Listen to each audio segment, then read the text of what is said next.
it's Shaaba. Welcome back to another Tuesday, another week, another video. How are you? I hope you're well. I'm doing very well because on the day that you're watching this, in the very early hours of the morning, it's basically midnight last night, I submitted the final draft for the last round of feedback for my thesis. I'm so excited. But this video is not about my thesis, it's about good vibes, heartwarming, love, because I don't know if you know, but a few months ago I did a video called Scary Men Being Okay. We shared stories about men in situations where they're typically gonna, like be scary, you're gonna think bad thoughts, and then they ended up being not scary at all and actually really lovely, and I was absolutely blown away by how adorable your comments were. So many people were sharing similar stories, and so many people were commenting saying, oh my god, this comment section is so wholesome.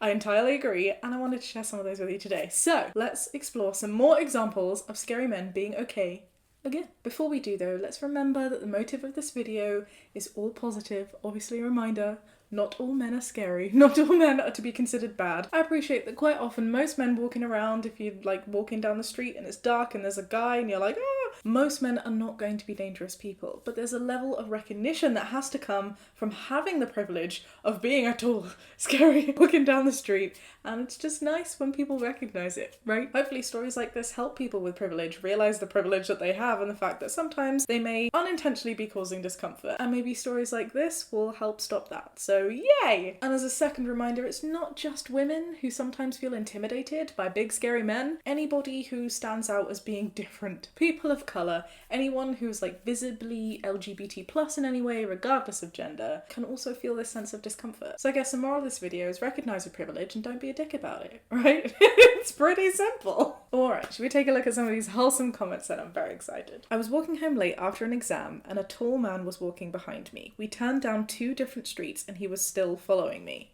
I at this point would be very terrified. I speak up because I was very uncomfortable. Brave. As soon as he noticed I was getting uncomfortable, he slowed down, yelled out, "I'm sorry for making you uncomfortable," and crossed the street. That's adorable. That's so sweet. And that really encapsulates what I was talking about a moment ago, so thank you. Started off quite well. Also, can I say it's very sad that you had an exam that ended at around 8:30 p.m. That is a mean institution, whoever has done that to you. I'm sorry. Could you imagine having to take an exam over dinner time? No. I vacationed in Florida when I was 21. I was at my hotel resting my head on my arms on the side of the pool, while the rest of me sort of floated and bobbed in the water. Thank you for the visualization. Spot on. I was just resting my eyes and sunbathing. A young boy swam up to me though, who couldn't be more than 9 or 10. He came to ask if I was alright. I guess he thought I was unconscious. It was such a sweet little gesture. No one had put him up to it. There were no adults pushing him towards me. This sweet little human just saw someone possibly in need of help, and without thinking, sprung into action and did the right thing. God bless that little guy. I will never forget him. That's so cute. And you're right, I guess it's not just big, scary men, right? It just saddens me, I guess, that we live in such a cynical world where if someone's coming up to you who's a stranger, you don't know them, you automatically think the worst. But hopefully this video acts as a little remedy to instill that faith in humanity once again. Back in college, I was riding the train home when a guy sat down next to me and was talking with me. At first I didn't think anything of it, but he kept scooting closer and closer and asking increasingly personal questions until he was literally on my seat and I was up against the window. Oh my goodness. I was very uncomfortable, but I didn't know what to do and I didn't want him to follow me home or be stranded alone on a train platform. So at the next stop, I abruptly got off the train so he'd think I was leaving and then got back on at the other end of the car where his back would be toward me. That is a very clever idea. When I sat down, another man who'd been sitting near us walked across the car to me and I got nervous thinking this may have been a group targeting me, but he sat across and said, "I'm sorry, I didn't know if you knew the guy or if you were in danger until you moved over here. Would it be okay if I sat here and make sure he doesn't come bother you again?" And he sat there until the creep got off the train, giving me advice about how to signal to others that I needed help in case it ever happened again. Whoa, that's cute. I'm so sorry that you had to go through that. It goes without saying for all of these posts, but how sweet was it that someone was there and willing to use their intimidatingness to help. That is so friggin' adorable. I swear, some people just don't know their boundaries though. The creep, I mean, not the second guy. And whilst it really is a sad situation when we need to have all of these like signals to show, like, hey, please help me, it's really amazing to see how many of them are around. Maybe we should do a video going over some of them, which would be pretty cool. But it was only very recently that I found out that there are like pizza toppings that you can order, like specific combos from pizza shops that shows people that you're in danger if you are facing danger and you don't want the person that you're with to let on that you are asking for help. Things like that. I just think it's so creative how society has like found ways to help other people. I love people. I'm going through a phase right now where I really love people. I once saw a teen in a hoodie break into a restricted construction site only to find that they'd broken in to save some ducklings that had been trapped there and return them to their mother. Boah. I mean, you shouldn't. I'm not condoning, is that the right word? I'm not supporting the fact that somebody broke into a construction site. That is never okay, because that's not safe. But that's really cute. I once left my bike in what I deemed an unsafe place in a rush. It was in an underground bike shed beside the train station. The smell of urine was vile, so I tried to get my bike lock off as quickly as possible. What? Why? Why do these places always smell like pee? It's so off-putting. I swear, every time we go to a car park in particular, you have to be like, before you open the door. Everyone always says to breathe through your mouth, which is a good idea to not smell it. And I do that, but then always, halfway through wherever I'm journeying to, that has a very bad smell. I think about the amount of germs that are now going into my mouth. Sorry, I didn't mean to disgust you. We'll carry on with the story. There were two hooded men behind me. When I got onto my bike to cycle away, they called me. I was really worried and tried to get away quickly until I heard what one of them was trying to say. Your chain is falling off. The man was trying to help me and subsequently came over to fix it. Needless to say, I felt super guilty about my fear of these two very kind men. Whoa! I would have felt the same. I'm sure many people would have felt the same in your situation. But that's so sweet. Isn't that so kind? I'd have no idea what to do if my chain came off. I'd be so screwed. I remember trying to touch it once and my hands got super greasy and very black, and so that was a real sacrifice from those men who helped change it. So go them. That's so cute. Is this lifting your heart yet? It's lifting mine. I was once walking alone in the street, daytime so not as scary, and when I stopped waiting to cross the road, I noticed a large guy looking at me, but he was specifically staring at my legs. When I was wearing shorts. I was extremely uncomfortable, and flinched when he spoke directly to me. That is such an awesome tattoo. Where did you get it done? Oh. I was so relieved and so happy to talk about my tattoo. It's funny how tattoos become so normal that you forget about them and don't realise that might be what people are staring at when they appear to be staring. That is so sweet. It's very easy to forget, but also I think it's a very valid assumption to make because that's what society conditions us to do. And you know, often I find myself being on the other side, like the person doing the staring sometimes, and I'm like, oh crap, am I making this person feel uncomfortable? I often do this with people who are like outrageously dressed, if they have like amazing hair, or if they're very visibly like LGBT plus representing sometimes, and I can't help it. I'll just feel myself being like, oh my god, you're so cool. I want you to know that you are loved and you are valid. And when it happens, sometimes I'll zone out in like my positive, oh my god, you're so cool bubble for a few seconds, or I'll catch eyes with the person and they'll look at me funny. And then I'm like, what do I do? And a huge part of me wants to be like, no, I wasn't looking out of you because I think you're weird. I think you're amazing. But I obviously stop myself from doing that because that would be very weird indeed. Yeah.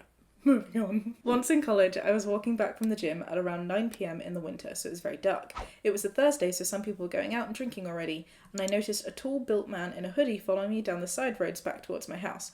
I assumed the worst and crossed the street while speeding up. So did he. Ooh. Finally, I saw him drop back a little, and he yelled, "Sorry I scared you. I'm just heading to the library. Have a good night." It was so nice of him to recognise and respect my reaction. That was very sweet. And to mention it, because I don't know about you, but sometimes even if I do cross a road or somebody falls back, I'm still like hyper aware, just because then my mind goes, maybe they're falling back not because they recognise that they are, like, that I'm trying to get away from them. Well, actually, because they are doing that and it's like a bluff or something. Do you know what I mean? Like, imaginations are silly. And sometimes I just expect to see them again. Like, maybe they've taken a shortcut to get ahead of where I'm going or whatever. So to hear that this person definitively is going somewhere else must be very nice. Super cool. Love that. Ugh. One time I was on the bus home and I have anxiety tics. It was really bad that day. People were staring and making fun of me and a group of guys sat next to me.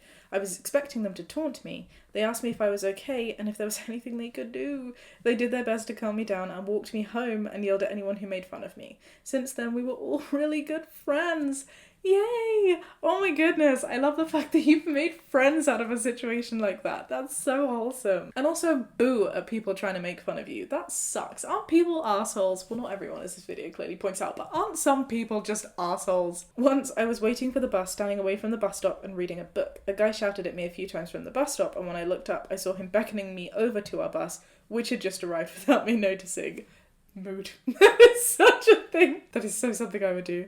I would have been extremely late for work if he hadn't told me. Yes, thank you, stranger. Super grateful. That is so nice. I have to say, I do this so often on trains. I'll be listening to music, reading a book, doing something, and completely forget my stop. The amount of times I've gone back and had to get on a different train in order to sort of like reverse in my tracks. There have been a couple occasions where people have been sleeping on trains, and it's like the end of the line or a really busy stop, and I'm looking like, should I wake them up? Once I woke someone up at the end of the line, but another time I tried to do it also at the end of the line, and they just weren't waking up, and I was like, I'm not going to do this again. Some people are really grumpy when they wake up, and I don't want to experience that. But this is adorable. The fact that you're clearly waiting for that bus, sweet, very sweet, and on time, very good. Even in situations involving assholes, there are sometimes originally scary looking guys that turn out to be heroes. I was on a train and a very drunk guy kept trying to put his arm around me. Ugh. Most people looked away, and all of a sudden, a bulky-looking guy stepped up and dragged the arsehole out of the train at the next stop. He then held him until the doors closed and my train left the station. Wow, that is so nice that someone stepped up and helped you. Yay, yay, yay. That must be so relieving. I'm sure so many people can relate to those situations where you just feel utterly helpless and you just want someone to step in. Significantly more trivial than this, I faced a small situation at a bank recently, and someone was just being such a butthole to me and then to someone else, and it just infuriated me. I found myself digging my nails into my hands because nobody would say anything. The staff members that were there, and everyone clearly knew what was going on, but was just sort of like looking away. But yay to scary men being more than okay. This is scary men being more than okay. They're just being freaking awesome.